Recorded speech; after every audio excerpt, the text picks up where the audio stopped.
Today's shout-out goes out to Algorithm Consultant, who's actually my brother, as he got married just a couple days ago. Today's shout-out goes out to my brother, Algorithm Consultant, who just got married a couple days ago.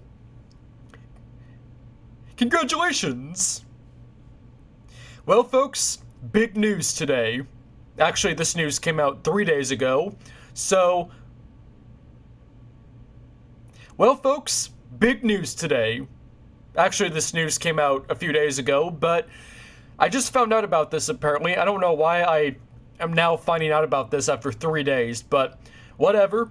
We're going to look at the XFL team names and their logos. They were first unveiled on August 21st, which was this last Wednesday, if I'm not mistaken. So let's go ahead and look at the team names and what we got here for the logos. I'm going to give my thoughts as we go along.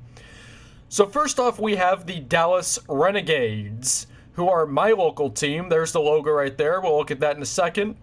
They will be playing in Arlington, Texas, at Globe Life Park in Arlington, which I'm very glad that they're repurposing Globe Life Park, by the way, the current home of the Texas Rangers. I'm sure a lot of Rangers fans are thrilled to know that Globe Life Park will be getting reused for an actual sports team. So that's going to be very exciting. Now let's look at the logo now. This is for the Dallas Renegades. Based in Dallas, although they will technically play in Arlington once the Texas Rangers move into Globe Life Field next year. So this is the team name, like I said, the Dallas Renegades. And there's the logo. Pretty simple logo, although I like it. I like what they did there with the black and the blue. I like that color scheme. I like the dark red they got with the eyes. It's a pretty good, it's a very basic logo, but it's not too bad. I like the name though a lot, Dallas Renegades. The logo's pretty good. The name is really good. I like that a lot.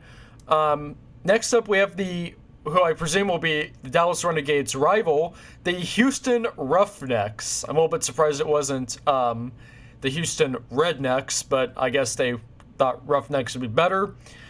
Not too fond of the name Roughnecks. That sounds kind of strange, like a strange name. But I gotta say, though, that's a really cool logo, actually. This logo reminds me a lot, because like you have the H here that's built into like the oil derrick, which I like that. I like the oil theme of Houston. This logo reminds me a lot, for some reason, of the Anaheim Angels logo. Like you can kind of see the resemblance between the two. And I naturally like the Anaheim Angels logo, so I guess that's why I like this logo too. But I do like the creativity of how they incorporate the H into the oil derrick. I like that. So this is backwards with Dallas. With Dallas, I like the name, the logo not as much. With the Houston team, I like the logo a lot, the name not as much. Next up is the Los Angeles Wildcats. And this team will actually be playing in Carson, California, rather than Los Angeles. And it looks like they're going to be sharing the same stadium with the LA Galaxy for Major League Soccer. Anyway, here's the logo. Not really sure how I feel about this. I mean, I like the font for the L and the A and how they're kind of like interlocking. I like that, the font. But other than that, it's really basic for a logo. Not much to say about it. I mean, the font is really cool. Like, I'm not saying it's a bad logo. Pretty basic, but I guess the font kind of makes up for it. And the LA Wildcats, I actually think that's a pretty cool name. I do like the name. This one's kind of the same with Dallas. I like the name more than the logo, but so far I haven't seen any name or logo that I really dislike. Finally, this is the last team in the Western Conference, the Seattle Dragons.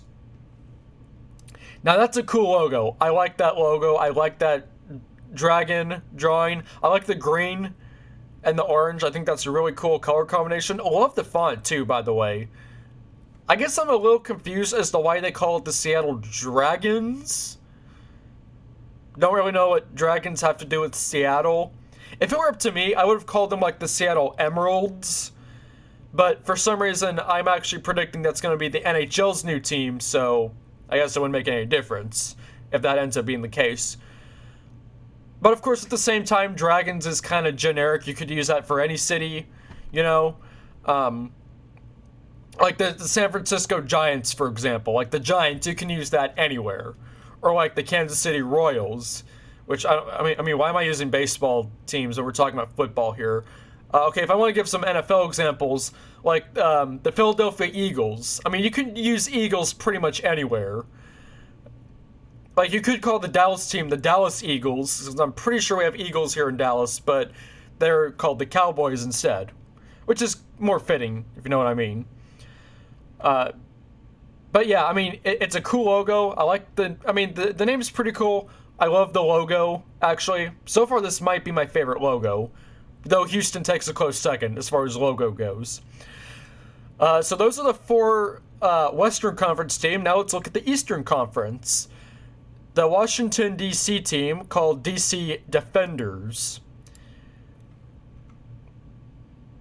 That's kind of a boring logo, if I have to be honest. This looks a lot like a soccer logo. In fact, let me go back here for a second. It says here they're going to share with the D.C. United. Wow, see, look, even the D.C. United logo actually looks better than the D.C. Defenders logo. That's kind of boring, to be honest. I mean, like, that looks like what you would think would be a soccer logo, and yet the Major League Soccer logo for DC United looks more interesting than this. So this is my least favorite logo, I will say, although DC Defenders is a pretty cool name too. I mean, kind of generic, but I like it. Next up, we have the New York Guardians, although despite their name, they will actually not be playing in New York State at all. Instead, they will be playing over in New Jersey, East Rutherford, in MetLife Stadium. Now, that's an interesting logo. Not at all what I would expect, but okay. I mean, it's definitely interesting, different. I like the Guardians. I guess that's what it's supposed to be, a beast of some kind. I like the design of the face of whatever creature this is. And, you know, New York Guardians is actually a pretty cool team, too. I have never heard of a sports team that had the name Guardians. I'm a little bit surprised it didn't get used sooner, unless it's like a minor league team or something that I don't know about. It's certainly not in the professionals, anyway. Although I guess some people would debate, oh, well, it's XFL. It's not a professional league. That's still NFL. We'll see. We will see. The St. Louis Battlehawks. Let's take a look at that. Wow. Okay, you got kind of that. I don't know if it's just me, but I'm getting kind of a Legend of Zelda vibe looking at this logo. The sword, the wings. That's a really cool logo. Not totally sure if it matches with Battlehawks, but no, I suppose it does. That's a really cool logo, and the name Battlehawks is really cool too.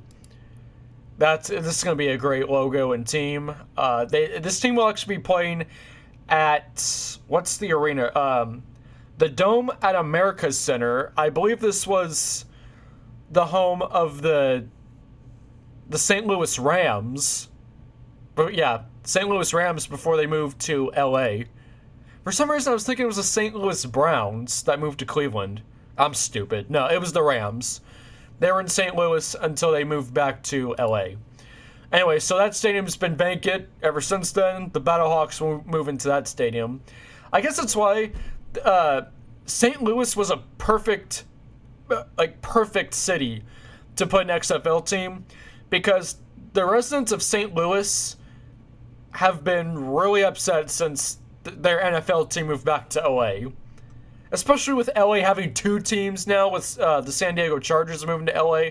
So putting a football team back in St. Louis, even if it's not NFL, and even if the people would prefer NFL over XFL, I mean, since that will be their only option, unless the NFL expands there at some point in the future, that was a good decision on XFL's part. And last but not least, we have the Tampa Bay Vipers. That's a really cool name. I like the name Tampa Bay Vipers, but I'm not too fond of this logo. I mean, I do get what they're doing here, the V for Vipers, and like with this yellow here, it kind of looks like, I mean, I look closer. I guess like the yellow here, those are supposed to be like snake fangs, like viper fangs, but I mean, still, it comes across as kind of boring. It's just like when you take a step back and look at it, it looks like a V with some yellow on it. I know what they're trying to do, but I'm not really too fond of that logo. But the Tampa Bay Vipers, I like that name a lot. And that will be it for the 8 teams in the XFL. And then I noticed here for the first time, we also have this Team 9, which is like a practice squad / farm team. They will be played there, so they're kind of like an unofficial team, sort of. And they will actually be headquartered in Frisco, Texas, at Toyota Stadium, where FC Dallas plays. So there you have it. Those are the names of the teams and their logos. So yeah, let me know in the comments what you think of that. And real quickly before we end this video, let's go over the stadiums. I know this wasn't really part of the plan of this video, but I kind of like to go over the stadiums. I already talked about Globe Life Park.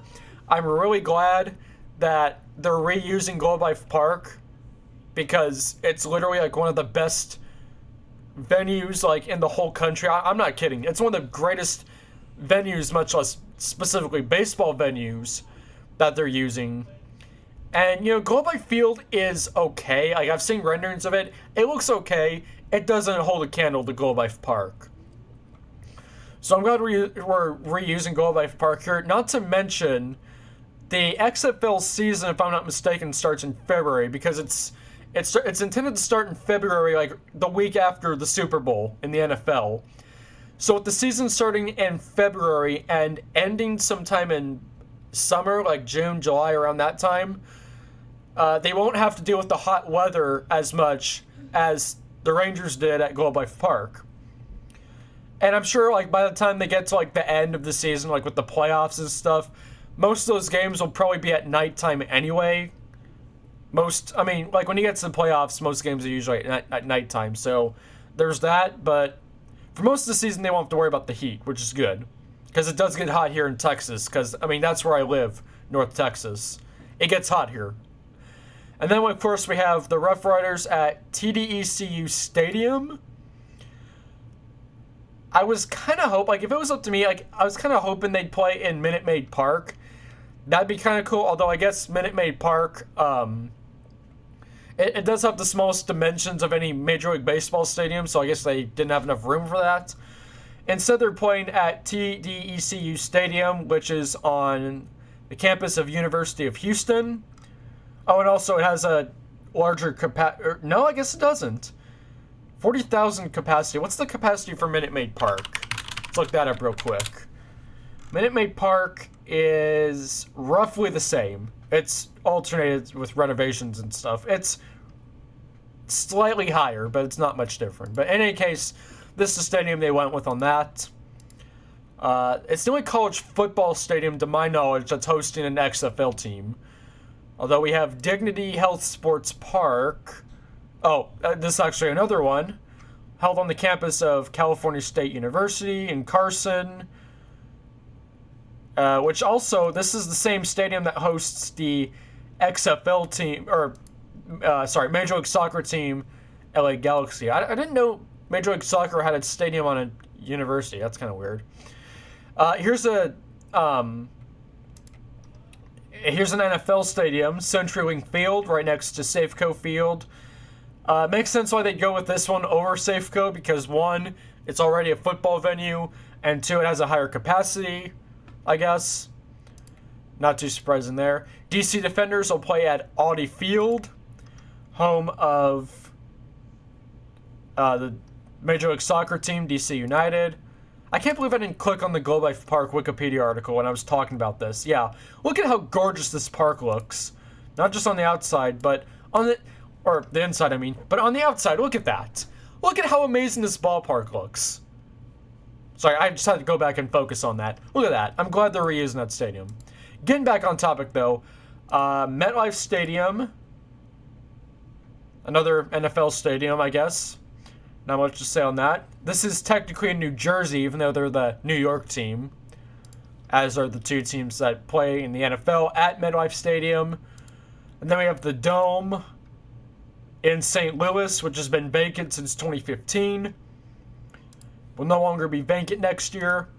And then Raymond James Stadium in Tampa, Florida.